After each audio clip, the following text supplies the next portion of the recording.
I have not heard anything back from him yet, so we can go ahead and get started.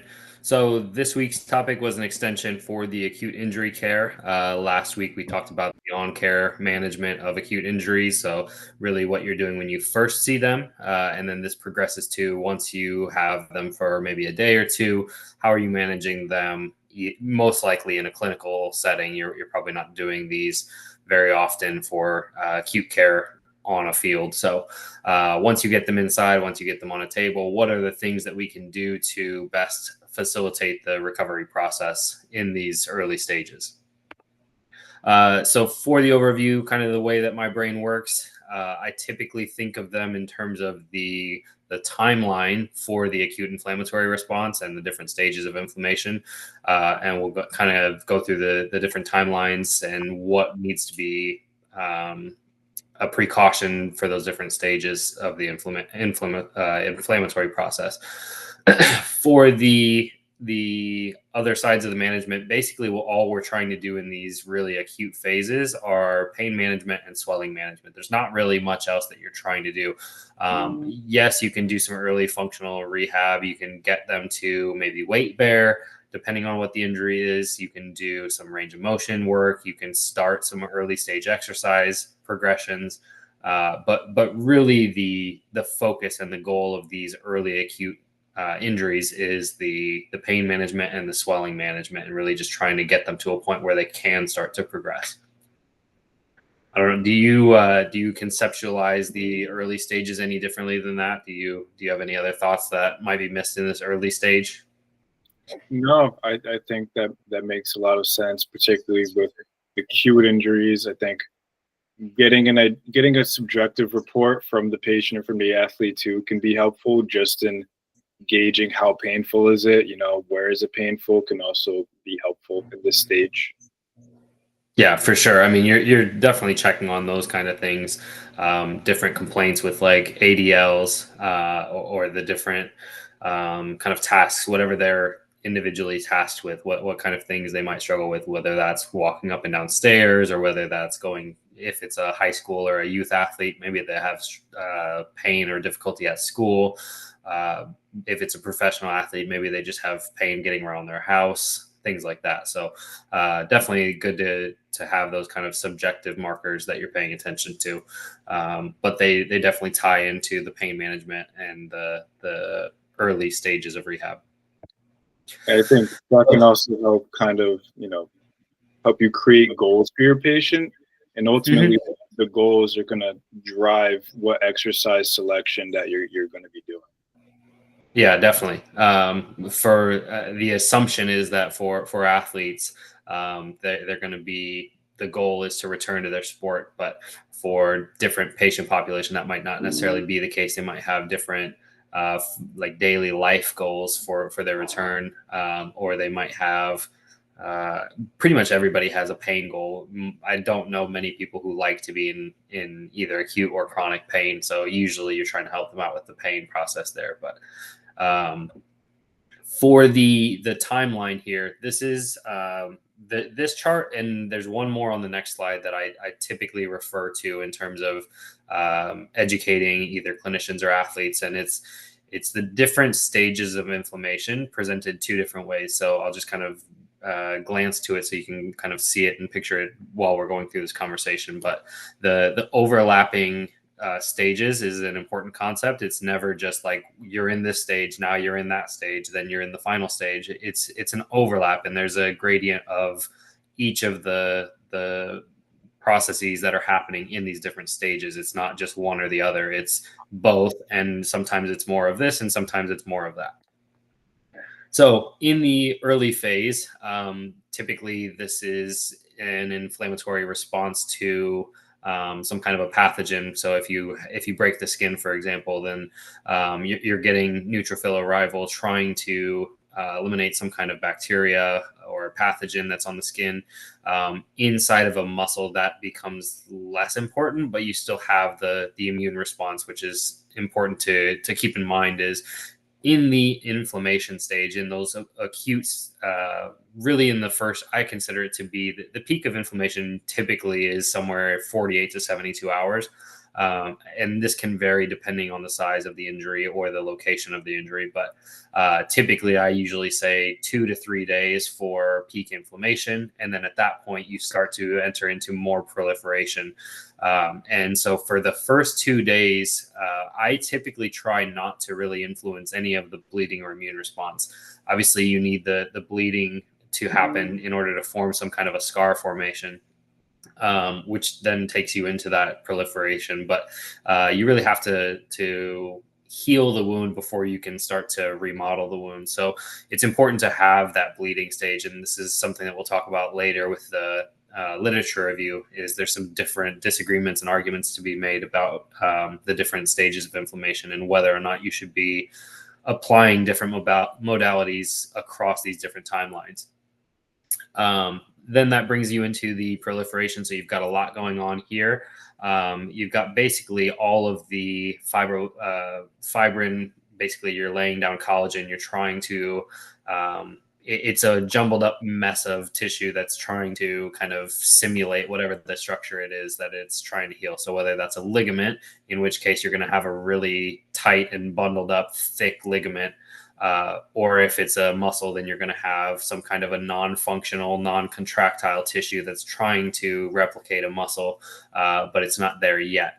And this is really the transition from the late stage of the inflammation stage. So you've got the monocytes that end up basically transforming into the macrophages, and this helps with the tissue specialization. So if you're going to be a muscle, you definitely have to be able to contract.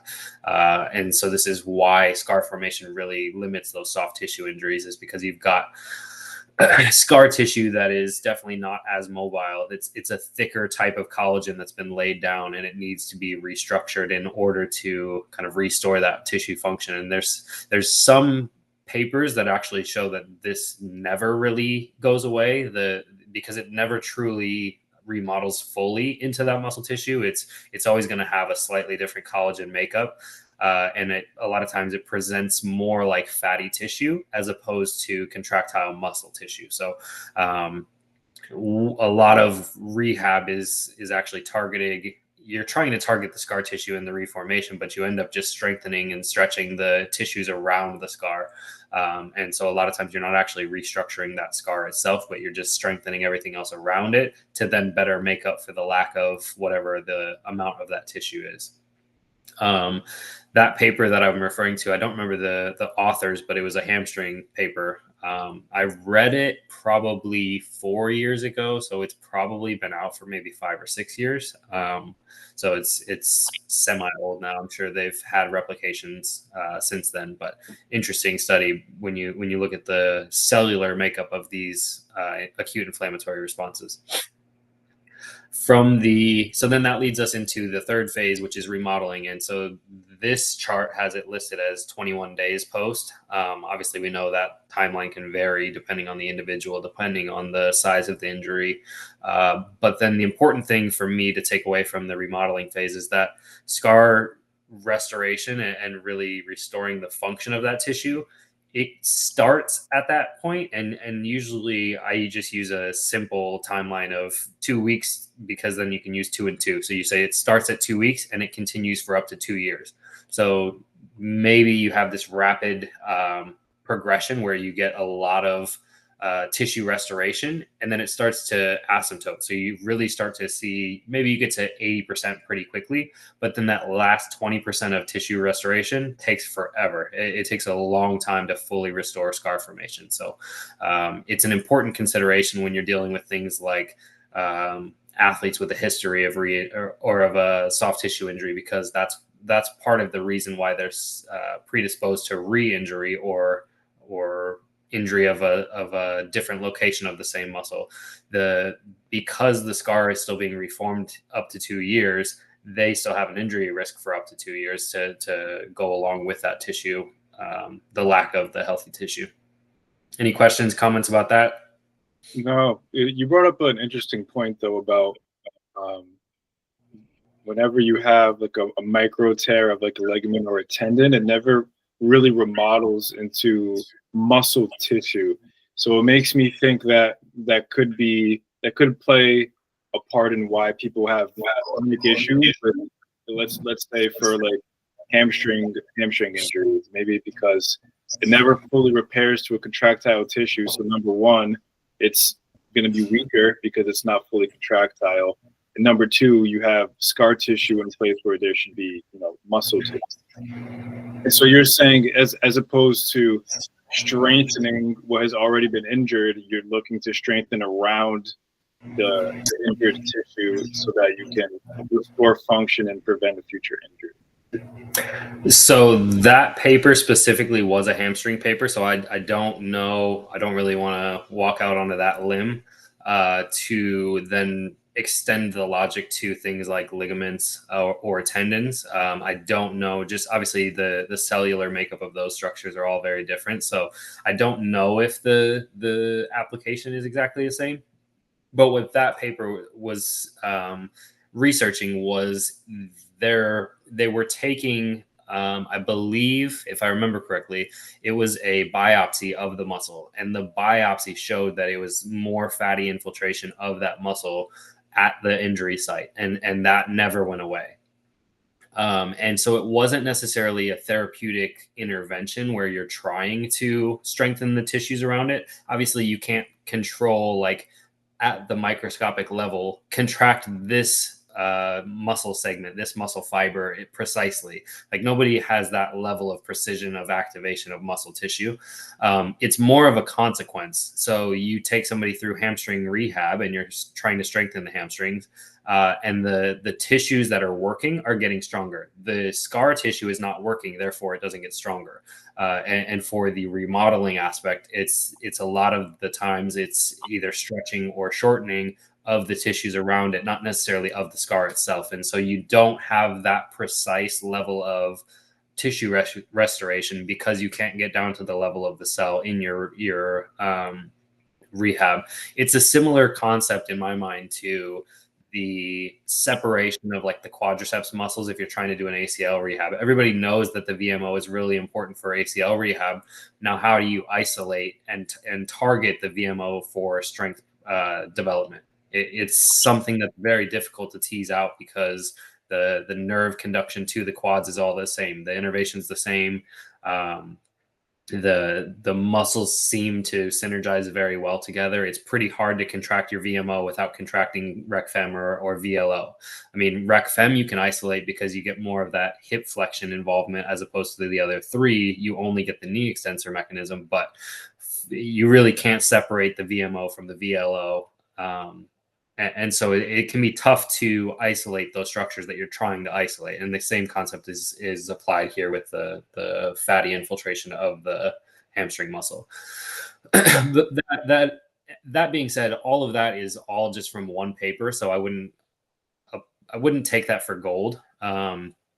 Take it with a grain of salt and kind of consider that in your rehab, and just think about it as, maybe if it's a really big tear with fatty infiltration, maybe we're not actually strengthening that specific part. And I suppose this is really relevant if you're going to take, like, sequential MRIs for follow-ups, which most, like, recreational or sub-elite athletes are probably not going to, but for professional athletes, maybe you do.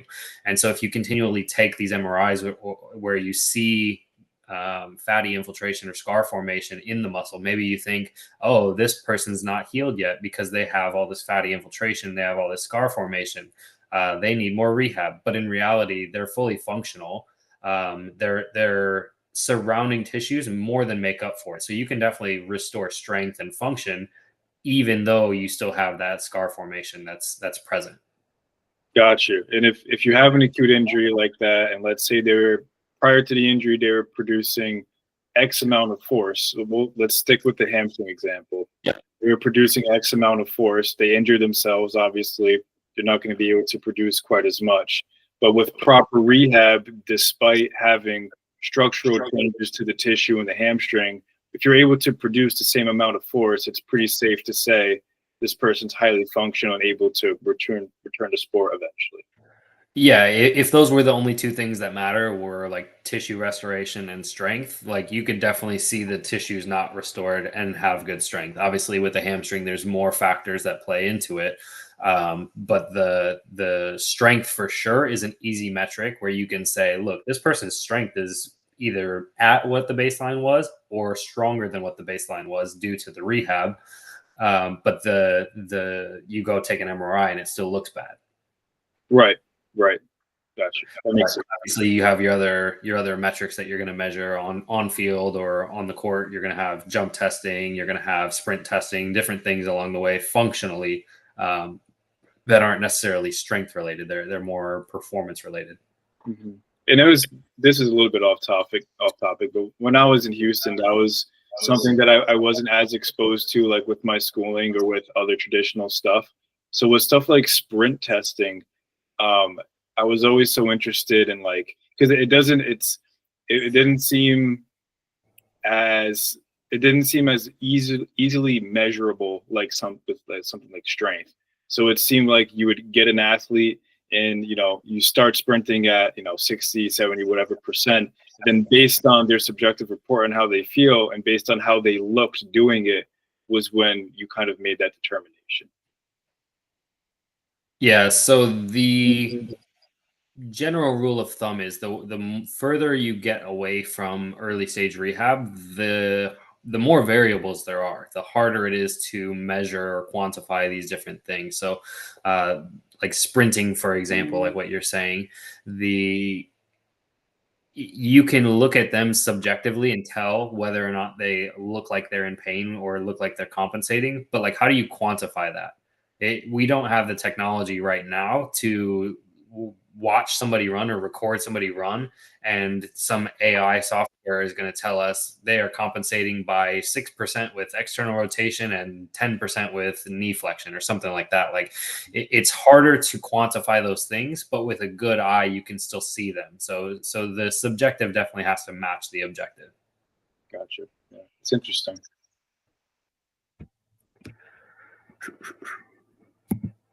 So for treatment timing, again, the goal here is to manage the pain and swelling. In my mind, you want to allow for inflammation in the first 2 to 3 days. Like this is saying that it lingers 4 to 6 days.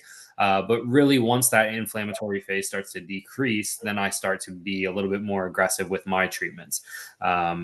The early mobilization is consistently shown to be a good thing, and this goes for pretty much any injury. As soon as they can tolerate it, you should get them moving, and then progression in terms of the strengthening aspect is as well is key for the rehab. So the goal for these treatments is to manage and decrease pain and swelling while still allowing the early inflammatory phase so that you have scar formation and you have a sufficient scar, not just an incomplete scar. But then you want to get them scarred over so that they can move early and so that they can start to load early, because we know that is equated with good outcomes for pretty much any injury. The rehab tends to have a bigger impact than the modality application. So if I have to lean toward one side or the other, I would say sacrifice the modalities so that the rehab is the foundation is laid for a better rehab. That tends to be my approach. The modalities are supplemental to the rehab, and you're trying your best to make the individual's experience a little bit easier. But again, the priority here is the rehab side of things. So that being said, with the timeline, I am pretty hesitant to do most treatments while they're still bleeding. The way that I conceptualize it and the way that I describe it or make a metaphor for athletes is, if you have a scab on your elbow, for example, and you bend your elbow too early, what happens? You rip that scab off and you start bleeding again, right? So you never really allow that scar to really thicken and solidify, and you just continually rip that scab off. You continue to rip that scab off. It's a painful experience. You bleed again, and then you have to start all over again. Granted, you're not starting all over again. You've got a little bit of scar formation that still holds on, but you're basically breaking the foundation. So imagine somebody's trying to build a building, and every day you just go and knock the bottom 3 rows of blocks out. That's going to take you a lot longer to build a solid foundation if you continually knock out the base. So with those, I tend to tell them, like, in these early stages, don't do anything that's causing you pain, because you're probably reopening that scab. You're probably going to disrupt some of that scar formation, and then you're going to take a little bit longer to heal, which is ultimately going to take a little bit longer to remodel. And then it's ultimately going to lead you to a little bit longer return to play. So I'm pretty conservative in the first 2 to 3 days. I tend to leave things alone. And then as soon as whichever comes first, either 2 to 3 days or whenever they start to feel really good. So if they start to feel really good the next day, then we can start to push them a little bit. But if they are still having a lot of pain, maybe 4 to 5 days, then I probably start to say, okay, even though you're having pain, we can start to push a little bit, because that scar has already started to form. Questions, comments about that? No, I totally agree with the early mobilization as well. And something I do in PT a lot is trying to just meet the patient where they're at and help them move in whatever range of motion is comfortable for them. For example, if I have a total knee replacement and 90 degrees of flexion is way too painful, then we're not going to start there. We're going to find how much can you bend your knee in a tolerable zone, and we're going to hammer that, and slowly and steadily we'll slowly increase that, and with time you should expect to see that knee bend a little bit more. Yeah, 100%. Yeah, agree. Lost my mic. All right.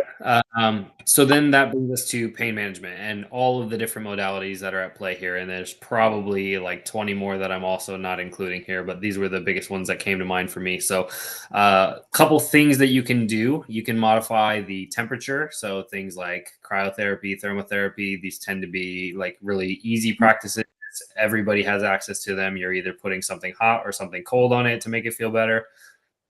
This exists in a variety of different applications. Obviously, for cryotherapy, for example, you've got cold water immersion is a pretty big subject of research. You've got ice bags. You've got the gel packs that are frozen and reused. There's a different application for these different things. Same thing with thermotherapy. There's your hot packs, which are moist hot packs that are used in pretty much every rehab clinic ever. But they also have things like the homemade packs where people are using either like rice or some kind of a homemade fabric that's going to retain some of that moisture and some of that heat. Warm wash rag, another example. So there's different applications of these temperature modifications, but you can use either of those, and people do use either of these to modify pain.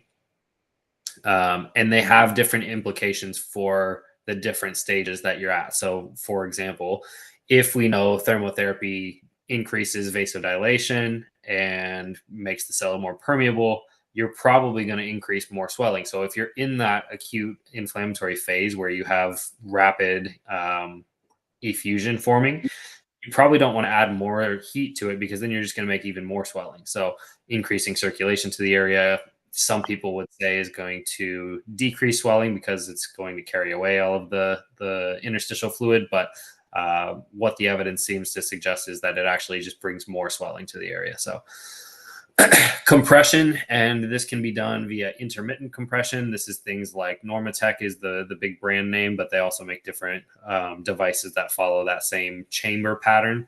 And then the static compression, things like ACE wraps are pretty commonly applied. Compression sleeves are the same thing for static compression. The different like compression socks that you can wear, all of those are in play and seem to have some effect on pain. Medication, so you've got your typical NSAIDs, over-the-counter medications, and then you've got your prescriptions, which are going to be typically more like opioids. There's some different medications that can be involved or injected here. Topical would be another thing that I didn't include, but something to consider. And then you've got manual therapies. So you've got massage is probably the most common here, but then you've also got different instrument-assisted manual therapies where you've got things like cupping, Grafton, or what athletes always call scraping, and then dry needling would be in play as well. And again, like these are all different options and they all have pros and cons. There's not a golden bullet here for which treatment is the best. It's which treatment is going to give us the most pain management while decreasing swelling, while not interfering with the long term process of scar formation and scar modification. So the typical swelling management approach is rice, and there's some contradictory evidence for the efficacy of rice, and it's been challenged a lot lately with the Peace and Love acronym. I don't know if you're familiar with that, but there's police was one that I saw that was another kind of they're trying to expand upon it or improve upon it. But basically, what you're trying to do is with rest, you're trying to avoid adding new swelling. With ice, you're trying to decrease the zone of secondary injury because ice doesn't seem to decrease swelling once it's there. It seems to prevent new swelling from forming. Compression definitely does decrease interstitial fluid once it's there. So compression is probably the best thing if you have swelling. But in terms of like if an injury just happened, ice can help decrease the swelling that forms. Whether or not you want to decrease the swelling, that's a different argument, and that is an argument that has been being made currently. But then the elevation, because the gravity dependent positions reduce the lymphatic drainage, they keep the swelling down there. So if your foot's down below your heart, then it's harder for your body to get rid of that swelling. So a lot of people think that if you put your foot above your heart, then that should also help to facilitate that draining process. But the evidence doesn't seem to support that argument. For the rest, this is an active rest, and this is rest to tolerance. So once you feel able to move, once you feel like you are able to tolerate some movement, then you want to start that early mobilization process. So I don't think anybody says you should rest even if you feel great. I think most people are going to say rest if it hurts, because then you're going to add new swelling to the area, or you're going to disrupt that healing process. So rest is kind of an asterisk there in terms of it's rest, but it's not always just a hard prescription of rest. Although sometimes people will leave with nightmare prescriptions of rest for 2 weeks and see if it gets better, which is almost never the answer. Any questions about that before we move on to the literature review? No, sir. And just to add to your point about active rest, and I see this a lot. I think it's so important to educate people about that, because a lot of people can get fearful about moving something, and then it becomes this cycle. Because the more fearful you are to move something, the less you're going to move it. The less you move it, the worse it's going to get over time. So early education is super important there, I think. Yeah, that's definitely relevant in like low back pain. Fear of back pain is definitely like a limiting factor for movement and exercise, which is also correlated with the presence of pain. So definitely in low back pain, I've seen that in the literature. I'm sure it's pretty consistent for any body part, where if you have fear and if you're not moving it, then you're probably going to get weaker, your tissue is going to get more brittle, and then you tend to have more pain. For the literature review, so there are 2 articles. Both of these are publications. The NSAIDs and musculoskeletal treatment is an editorial piece, and I adamantly disagree with pretty much everything that is said in it. But it is commonly cited as a reason not to use NSAIDs for soft tissue injuries. Or, I mean, people will even extend it out. It doesn't even refer, I don't remember off the top of my head, but I don't think that it talks about ligament healing with NSAIDs. But it's basically, it's making an unsupported argument against NSAIDs based on the theoretical application of the different timing of the stages of inflammation. So it's just one doctor who is saying, well, if you have an anti-inflammatory medication and we want inflammation because that's how the body heals, you should never interfere with the inflammatory process, and you should never give them NSAIDs if they have inflammation. I think there are 1.5 million arguments to be made against that. the easiest of which is the cases where there is not an injury present, but there is inflammation present. And so things like tendinopathies, for example, like why is there inflammation if there's not structural damage that needs to be remodeled? The same argument is made for dry needling. There's no structural damage that's seen, but there's an inflammatory response that happens in response to that treatment. So why is that inflammation happening if there's no structural damage that needs to be healed? So I don't think that there's a correlation, or maybe it's correlated, but I don't think that there's a direct relation between inflammation and healing. But then the other thing to consider is, what is the bigger picture? Like you said, fear of movement is definitely a limiting factor for pain. So if you can get people moving, then maybe there's benefits that outweigh the healing response. So for example, maybe if you can use NSAIDs to reduce their pain, now you get them doing rehab, and now you get all of the benefits from doing probably the biggest, like if in terms of all the levers, this is probably the longest lever we can pull to have a large effect on rehab. So if you can get them moving, maybe the NSAIDs are a priority over the tissue healing. Maybe you sacrifice a little bit of that tissue healing and that scar formation for the benefits of getting them moving again. So I think it's a lot bigger argument that needs to be had. And basically it just boils down in this paper to, well, inflammation is healing, so don't mess with inflammation. And this is a similar publication that happened 14 years later with the effects of topical icing and inflammation in skeletal muscle. This was a study, I actually posted this on my Instagram story, critiquing it in August of last year, so 8 months ago. And the study showed that topical ice, so they caught, one, it's in rats, it's not in humans. Two, they cause these crush injuries, which are massive contusions to these rats' thighs. Three, they then put on topical ice, and then they showed that it delayed the inflammatory response. So the presence of the neutrophils and the macrophages in the inflammatory response, they showed that it delayed that response. But what they didn't find was that it took longer to heal the actual injury. So if there's a decrease in inflammation, but then the tissues are healing at the exact same rate, clearly we're missing something in how tissues are healing. So really good, critical breakdown of the inflammatory process here. And it gets miscited all the time. I've seen this study get referenced in so many publications that say ice is bad, and it's just wrong. Like if you read the paper, the authors even said in their own words, it seems to decrease inflammation, but it's not sufficient for delaying healing. Like the tissue, the muscle restoration does not get delayed, even though the inflammatory process does. So clearly something is happening. As for the videos, the first one was actually Kevin from last week.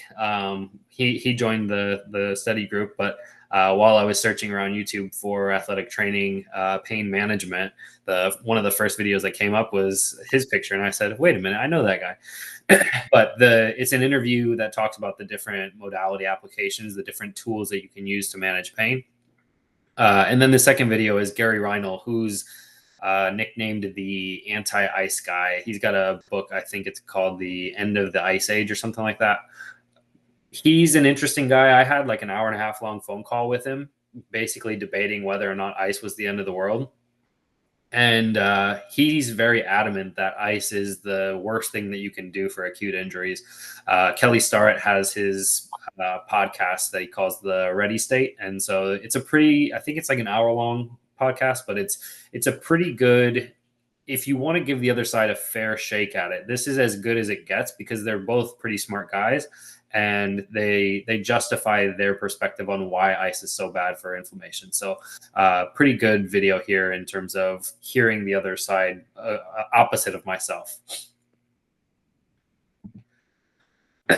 That takes us on to the publication review. So this week's paper was the NATA's position statement on conservative management of ankle sprains, which I think are probably the most common injury that we have to manage the pain and swelling for. One, because of their frequency, but two, because of their consistent presentation. So sometimes with these soft tissue injuries, they don't have swelling. Sometimes they just have pain. But ankle sprains are pretty much always associated with pain and swelling. So I thought it was a good paper to include for the acute care modalities and what we should be doing and what we maybe shouldn't be doing for ankle swelling and pain management.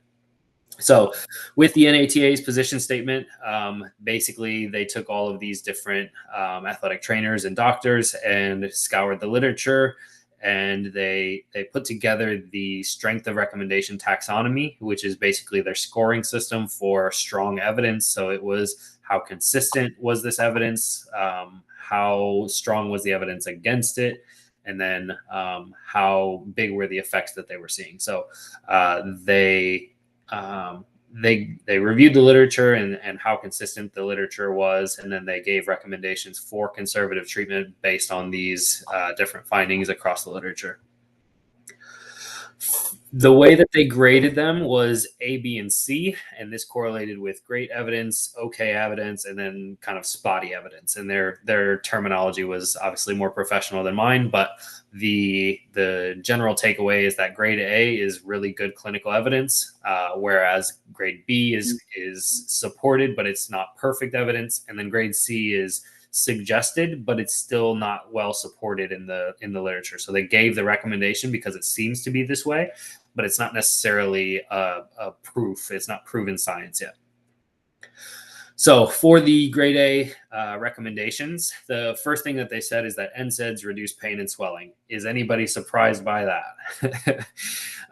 So NSAIDs are pretty much the go-to. I mean, there's jokes that happen with athletic trainers all the time. Like, does it hurt? Okay, get some ice and ibuprofen, like the double I's.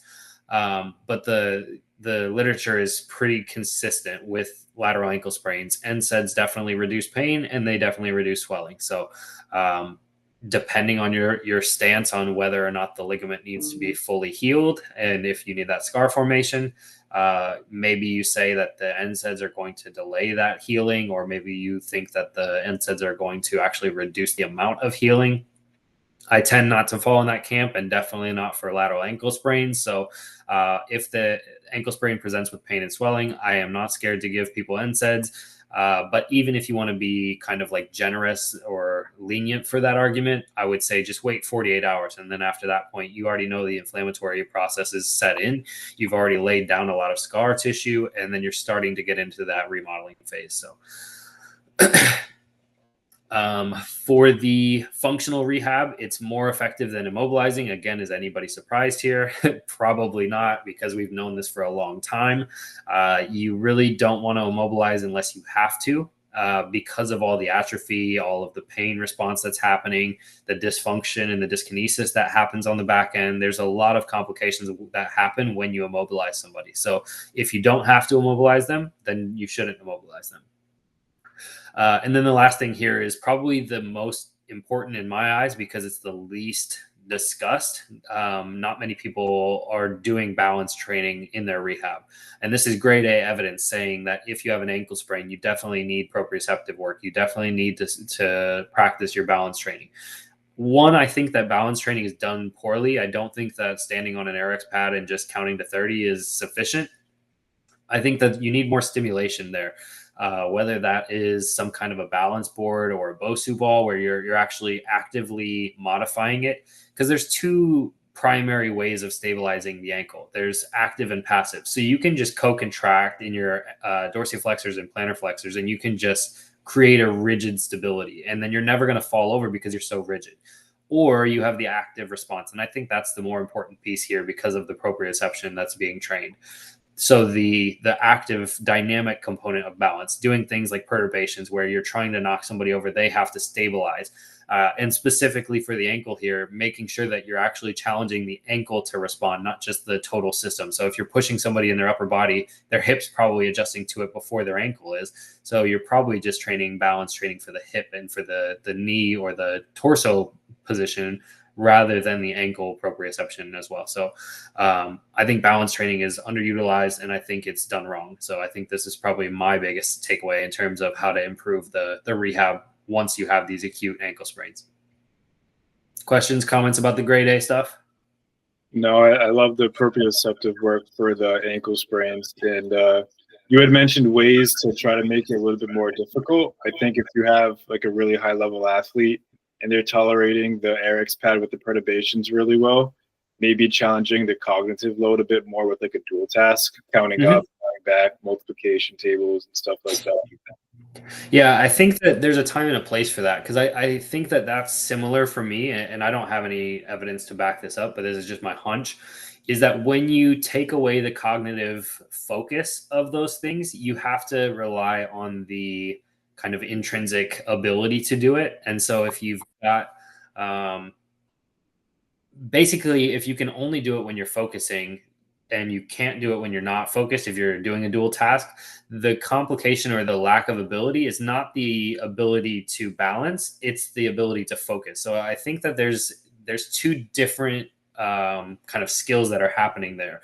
and one of them is focus. So I think it's important to train focus in rehab, but I think that it's also not necessarily training your proprioception if you're not specifically challenging proprioception. I think true proprioception has to be balance and stimulus and feedback and adjustments based on that. So if you've got somebody on a Bosu ball, tipping the Bosu ball one direction and not allowing them to bend at their hip, you're telling them only adjust with your ankle.